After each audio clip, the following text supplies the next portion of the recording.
On the House side, I think the Democrats are still trying to figure out how they're going to reconcile the gap between their blue dogs and their progressive leftist caucus. And I think that's a pretty big bridge to try to construct at this point.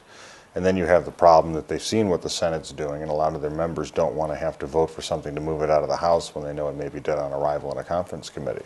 So they have some deep divisions over there that they're going to have to address. On the Republican side, we continue to be steadfast in our opposition to government-run health care. I think the problem that we're seeing is the American public understands that while they know that there are reforms that are necessary in the healthcare system, their number one concern is the economy. I come from Michigan. We have 15.3% unemployment, almost three-quarters of a million people unemployed.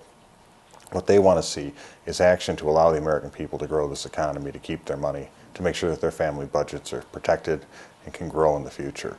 What they're seeing here in Washington is a very ideological struggle within the Democratic Party in itself to impose a government-run health care system upon them. And in this recession, the American people's priorities, which I believe are right, are to get the economy moving and to do meaningful, affordable, common sense reforms within health care, in that order. We don't expect or anticipate what people will do. We've been united, we will continue to be united. And it's a long process.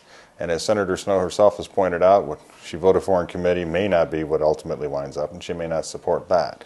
But here in the House, what we're doing is continue to put forward our principal difference with this administration, is that we don't think Americans want to give their liberty and their health care over to their subservient government. I'd ask them to talk to an unemployed worker and tell them if the recession's over. I'd like to see the response they get from the people in my district that have lost their jobs, that are looking for jobs, and that I can find it almost beyond comprehension that the Democratic Party would say that because Wall Street seems to be having a boom from the government bubble of spending, that the recession is over. Working people would disagree. Leader Boehner made very difficult decisions when he was in the majority and in the minority as our leader, with members of ours that had questions such as this arising regarding their conduct in office and their personal conduct outside of it. And in the end, Leader Boehner always came down on the side that one should step down until these issues are fully addressed. I think that the Democrats should do the same thing. It's especially incumbent upon them as the party that ran against the, quote, culture of corruption and pretended that it was only on one side of the aisle, to prove their true commitment to draining the swamp and ensuring that the rules that are applied to Republican members are also applied to Democratic members. And I would hope that they would do that.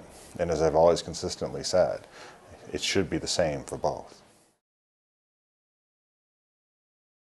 I think it's too early to measure that. I think there's more missed opportunities. I think the Republican stimulus plan that allowed people to keep their money, allowed small businesses to keep their earnings and invest and grow this economy, because again, our prosperity comes from the private sector, not the public sector. I think that was a missed opportunity.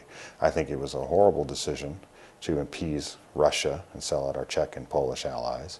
I think the danger of engagement with Iran with no preconditions and going in almost with the ideological fantasy that somehow Ahmadinejad and other raving lunatics that want to destroy one of our closest allies and blow them off the face of the map will somehow lead to a better understanding is a mistake. I think that the treatment of Honduras, a constitutional democracy trying to defend itself from one of Chavez's puppets, namely Zelaya, and having the U.S. interfere there is a horribly missed opportunity and very injurious to our interests in that area, and most importantly, the interests of the Honduran people.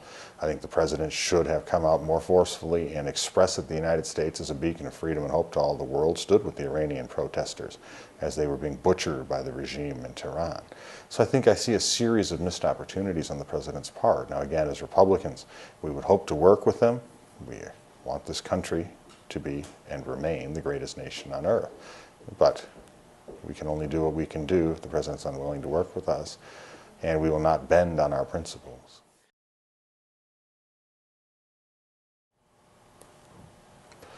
Well, I wasn't on the committee.